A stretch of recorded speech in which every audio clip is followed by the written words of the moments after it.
शं वरुणः शन्नो भवत्वर्यमा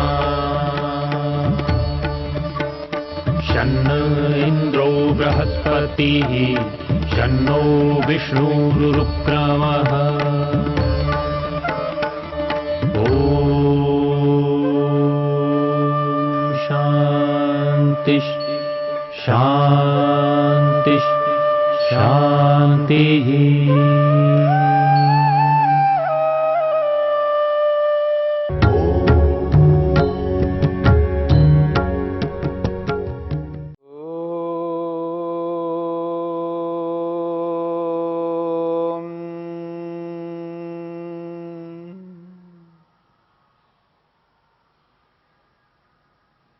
क्लेशों के प्रसंग में अंतिम क्लेश अभिनिवेश क्लेश को लेकर के विचार चल रहा है।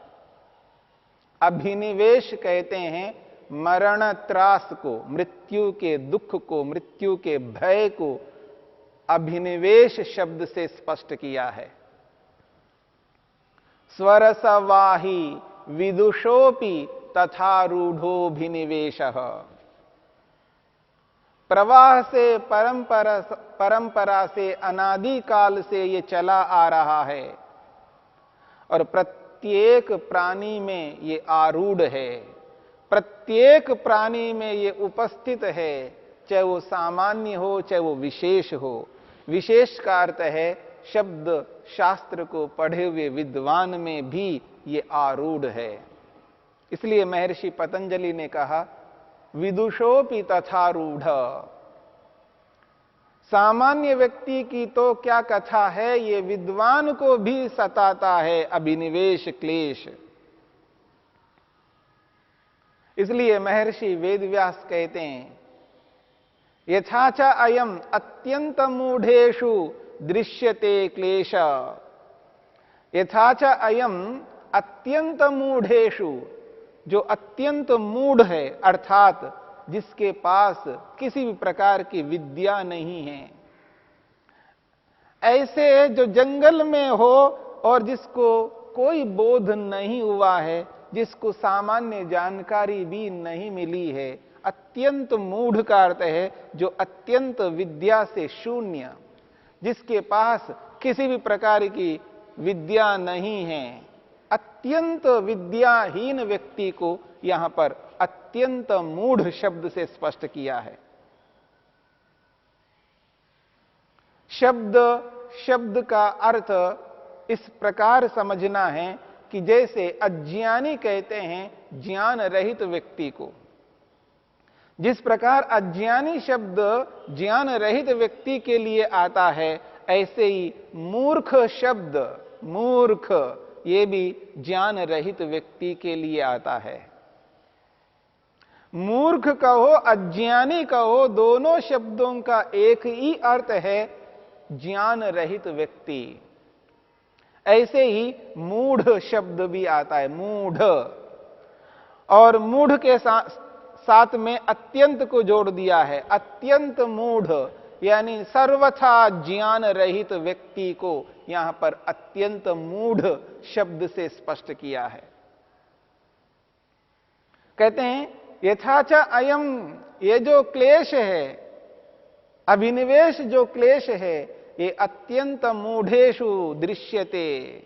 ये अत्यंत मूढ़ यानी अत्यंत ज्ञान रहित व्यक्ति में, अविवेकी व्यक्ति में, अज्ञानी व्यक्ति में आरूढ़ है, उपस्थित है।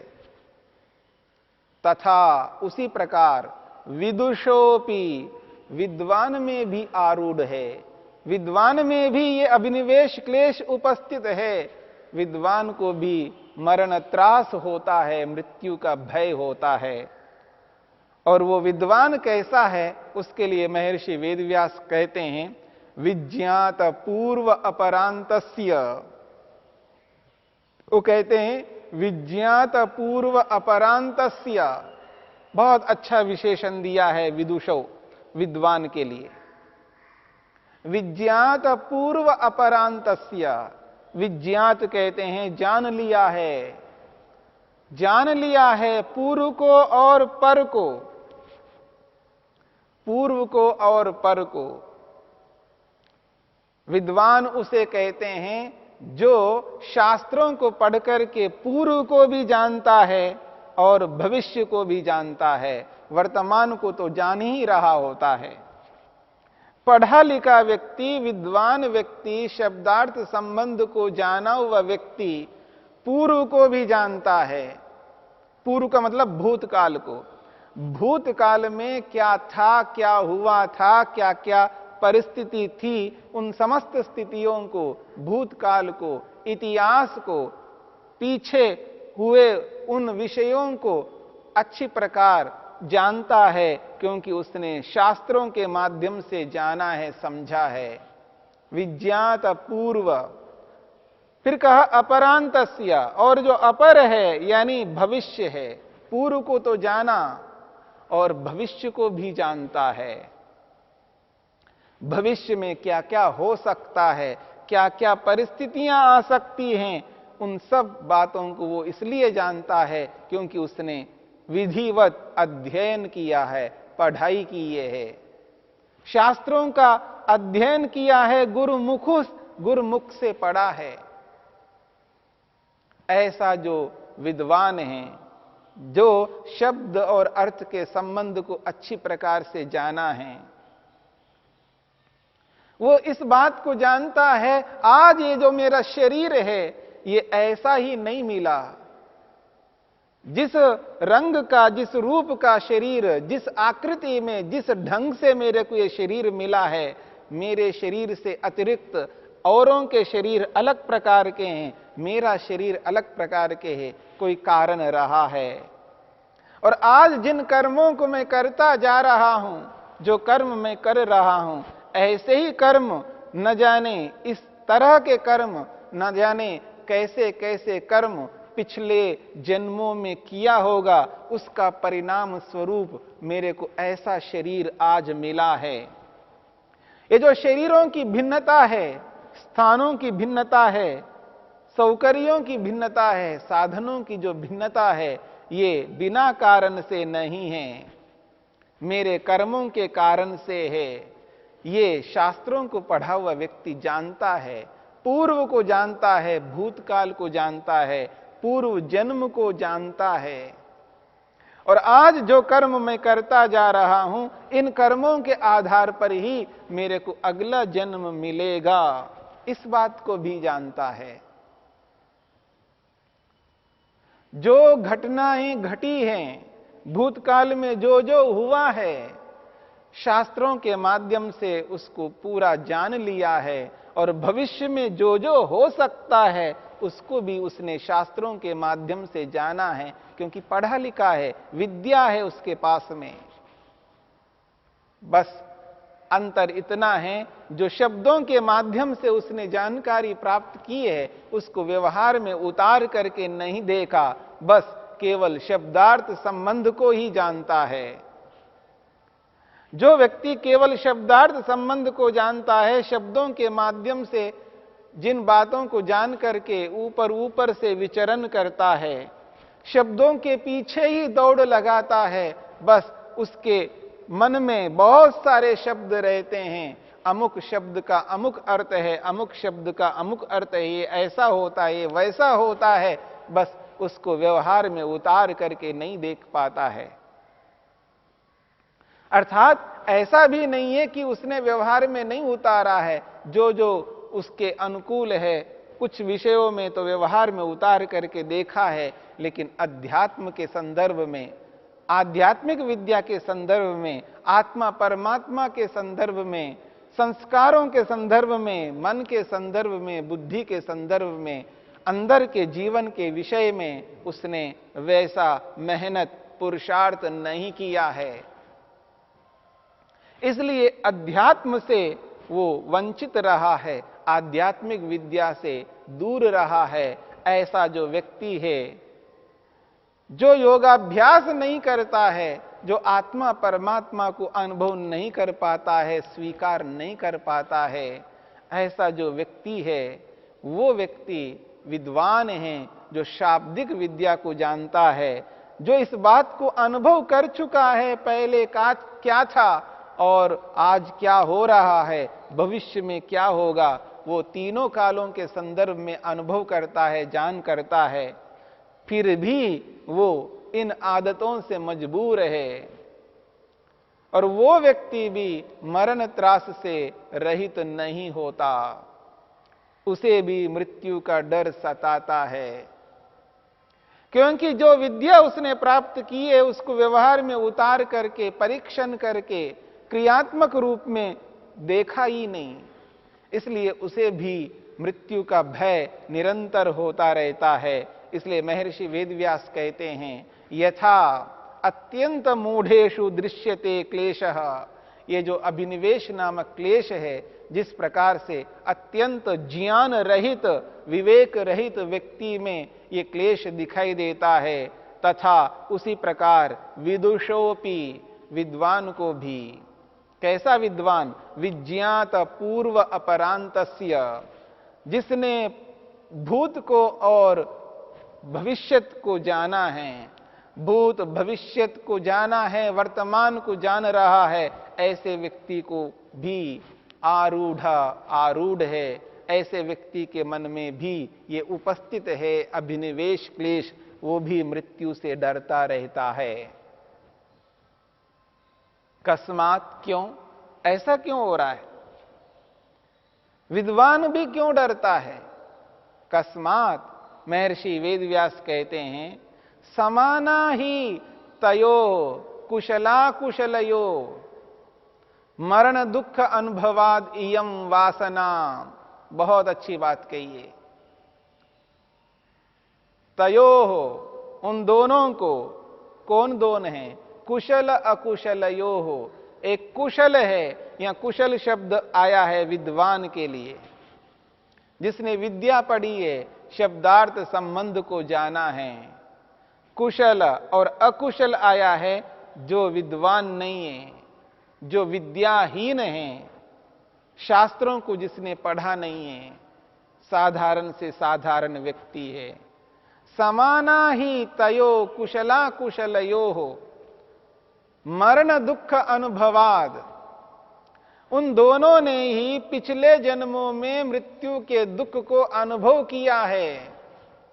मेरी बात को समझने का प्रयत्न कीजिए कि दोनों पूर्व जन्म में दुख को, मृत्यु के दुख को अनुभव किया है। तयो कुशला कुशलयो मरण दुख अनुभवाद इयम वासना समाना इति। ये जो वासना है, ये जो मृत्यु का संस्कार है, ये उन दोनों के मन में विद्यमान है, समान रूप से विद्यमान है, क्योंकि पिछले जन्मों में दोनों ने ही अनुभव किया है। इसलिए चाहे वो विद्वान हो, चाहे वो अविद्वान हो, चाहे वो साधारण व्यक्ति हो, चाहे वो विशेष व्यक्ति हो, चाहे वो धनिक हो, चाहे वो निर्धन हो, चाहे वो नेता हो, चाहे वो जनता हो, चाहे कोई भी हो, चाहे विद्वान हो, चाहे अनपढ़ हो, सभी को ये मृत्यु का भय निरंतर सताता रहता है। किसे नहीं सताता ये मृत्यु का भय?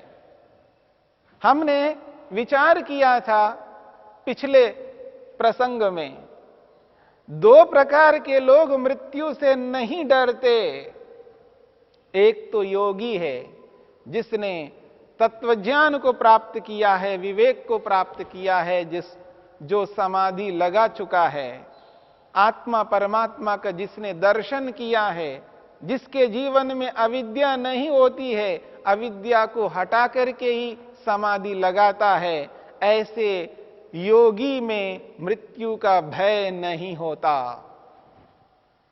और एक व्यक्ति वो होता है जो जोश में आ जाता है, किसी को पाने के लिए, किसी स्थिति को प्राप्त करने के लिए होश में नहीं रहता, जोश में आता है, चाहे वो देश के लिए हो, चाहे वो किसी वस्तु विशेष के लिए हो। किसी अपने ऊंचे लक्ष्य को या किसी भी प्रकार के लक्ष्य को पाने के लिए व्यक्ति जब होश में नहीं रहता, जोश में आकर के उन कार्यों को करता है, ये परवाह नहीं करता है कि सामने वाला कौन है, किस परिस्थिति में, चाहे मैं मर जाऊं लेकिन सामने वाले को हटाना है, इस प्रकार से जोश में आकर के व्यक्ति मृत्यु से नहीं डरता, पर जोश में आकर के, होश खोकर के मृत्यु से न डरना वो परिस्थिति विशेष के लिए लाभकारी हो सकता है, लेकिन आत्मा के लिए, भविष्य के लिए, उसके लिए लाभकारी नहीं हो सकता। अर्थात जब व्यक्ति समझ करके, जान करके यदि करता है तो उसके लिए वो मुक्तिदायक होता है, और न समझ करके, जोश में आकर के, होश में न रहते हुए जब करता है, उसको बार बार जन्म मृत्यु को प्राप्त करना होता है। इसलिए बार बार जन्म मृत्यु से ऊपर उभरना है तो जोश में आकर के नहीं, होश खो करके नहीं, होश में रहते हुए, समझ करके, जान करके, यथार्थता में यदि व्यक्ति इस बात को अनुभव करता है, सत्व और पुरुष को अलग करता है, जड़ चेतन को अलग मानता है, चेतन को जड़ कभी नहीं मानता, आत्मा को अनुभव करता है, जो आत्म स्वरूप को जिसने अनुभव किया है, आत्मा नित्य है, आत्मा अमर है, आत्मा मरता नहीं है। यदि ऐसा अनुभव करके व्यक्ति जब ज्ञानपूर्वक, समझपूर्वक व्यक्ति चलता है तो निश्चित बात है वो मृत्यु से नहीं डरता।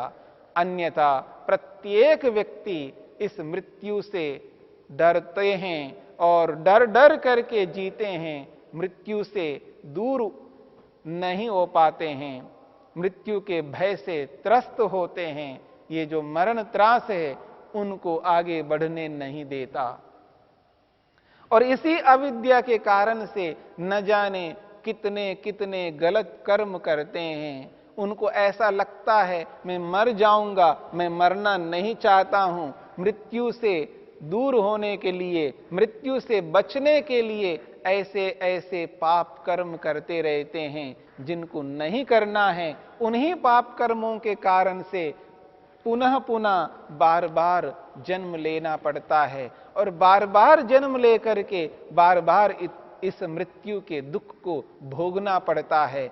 ऐसा भोग भोग करके व्यक्ति ऐसे संस्कार बना रखा है, उन संस्कारों के कारण से जब जब उसके सामने मृत्यु आती है तब तब उस मृत्यु से भयंकर दुखी होता है, बहुत डरता है। यही अविद्या है।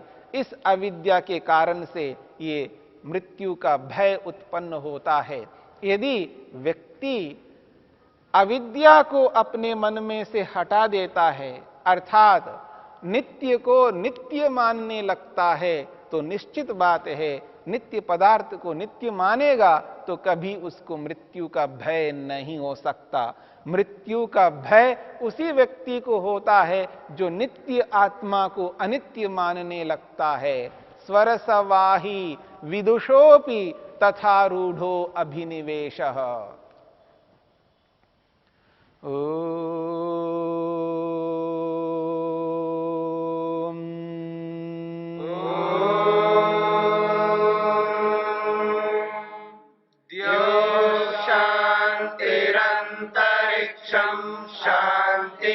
पृथिवी शान्तिरापः शान्तिरोषधयः शान्तिः वनस्पतयः शान्तिर्विश्वे देवा शान्तिर्ब्रह्म शान्ति सर्वं शान्ति शान्तिरेव शान्ति क्षमा शान्तिरेधि। शांति शांति शांति।